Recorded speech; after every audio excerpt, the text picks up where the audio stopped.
President Trump might invoke the Insurrection Act, which is a very, very old law in America, been on the books for many, many years. And it's been invoked many times, not just in the 19th century, say, but more recently. Why will he do that? Because left-wing cities are spiraling out of control. There is crime, there is drug use, there are violations of federal law, there are violations of the civil rights of citizens, and the mayors and the governors in these blue cities and blue states won't do anything about it. And so Trump says, I'm going to step in. We will not allow these cities to spiral out of control. The left might want that. They might want their autonomous zones. They might want their weird drugs and sex stuff and crime and murder. But Trump is saying, we're not going to allow that to happen.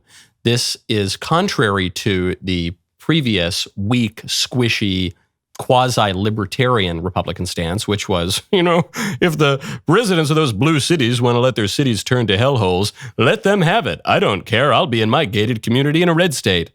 Forget about them. Ha, ha, ha. Individualism or whatever. But Trump is saying, no. I'm on the side of the little guy. And I'm on the side of American unity, and I want to make our country great again. And making our country great again means not allowing our cities to go to hell. We're one country, and we have an interest in those cities. And those citizens of those cities, they have the right to be protected.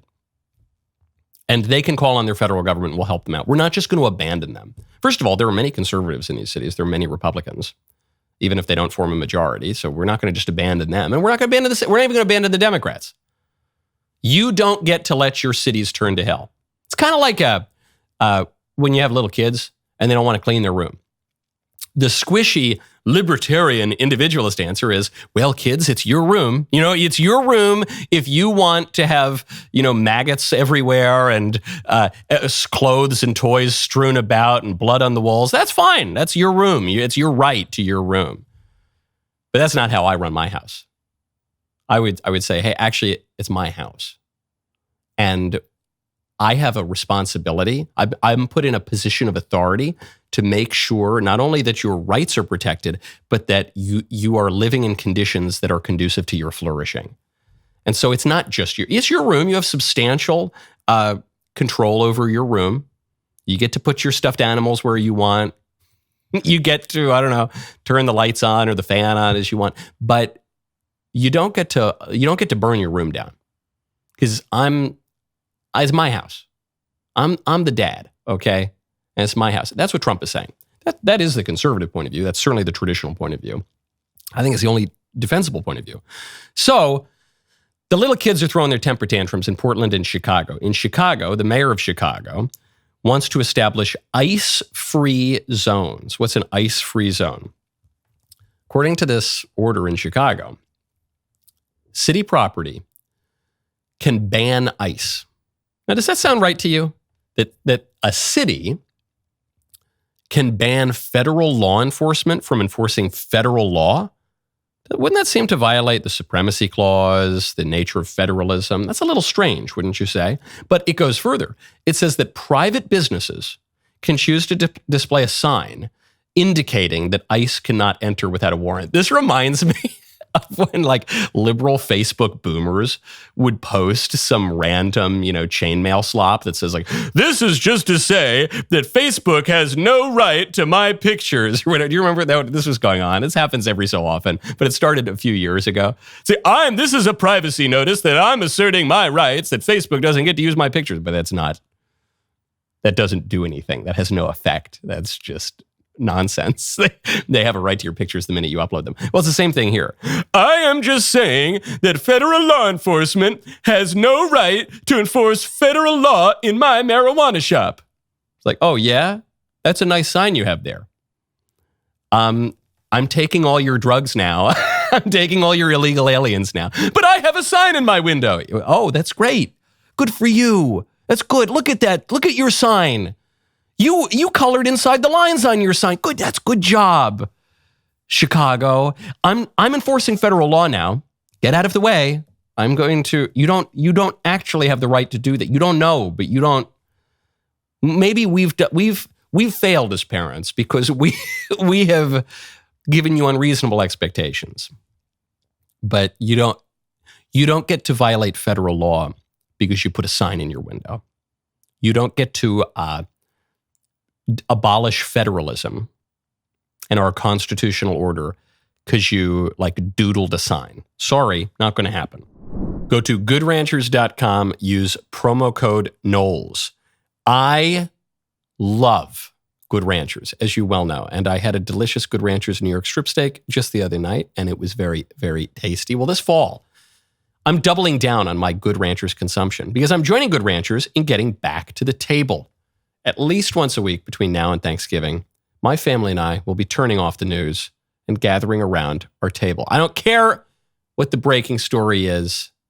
I love it. In fact, I try to do it more than once a week, believe it or not. I try to do it most days if I'm not traveling. And I especially like to do it when there's Good Ranchers on the table. It's very important. I think a lot of us grew up, we'd eat on the snack trays, but it's very, very important to sit down all as a family, talk, get disconnected from all of the craziness, unless you have the Michael Knowles Show on, that's totally fine. And to enjoy good food. It actually matters. The food that you're eating really, really matters. And when you can eat food that is from America, that is really, really good, that's at an unbelievable price, that's put out there by a company that supports what you support, and all the better when you get $40 off plus free meat for life, then you're having a good time. The way you do that is you go to goodranchers.com, use code Knowles, that is KNOWLES, for $40 off, free meat for life, goodranchers.com. Let's get back to the table. Trump was asked how far he's going to take this. Would he go so far if the cities in the states push back enough, the liberal cities in the states? Would he go so far as to invoke the Insurrection Act? Here's what he says. Over a weekend. What? The Insurrection Act, under what conditions or terms would you? Well, I do it if it was necessary. So far, it hasn't been necessary, but we have an Insurrection Act for a reason. If I had to enact it, I'd do that. If people were being killed and courts were holding us up, or governors or mayors were holding us up, sure, I'd do that. I mean, I want to make sure that people aren't killed. We have to make sure that our cities are safe.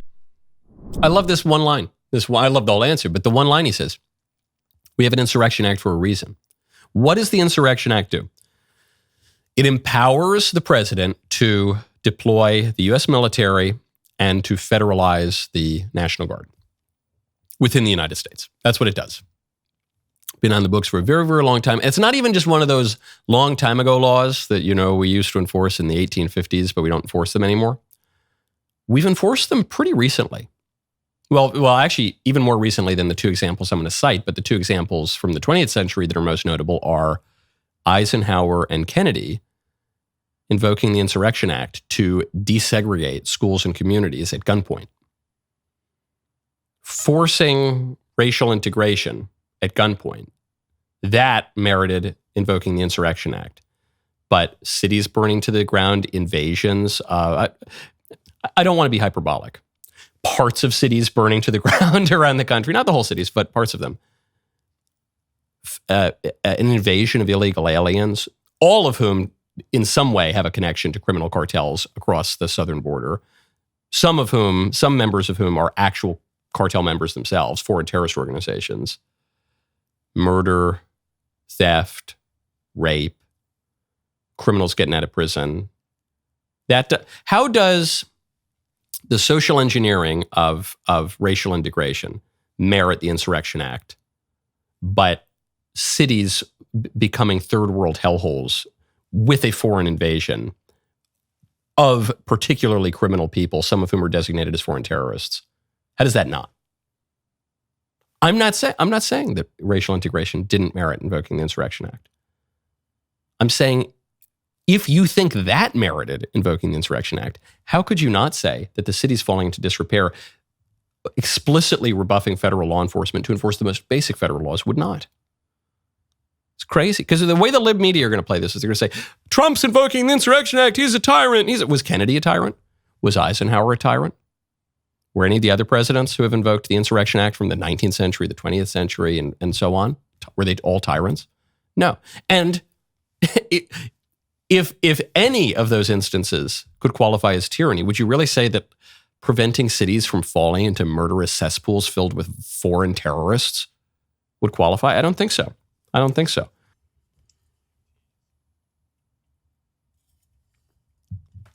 That was a great clip. Now stop, ring the bell, subscribe. We'll see you next time.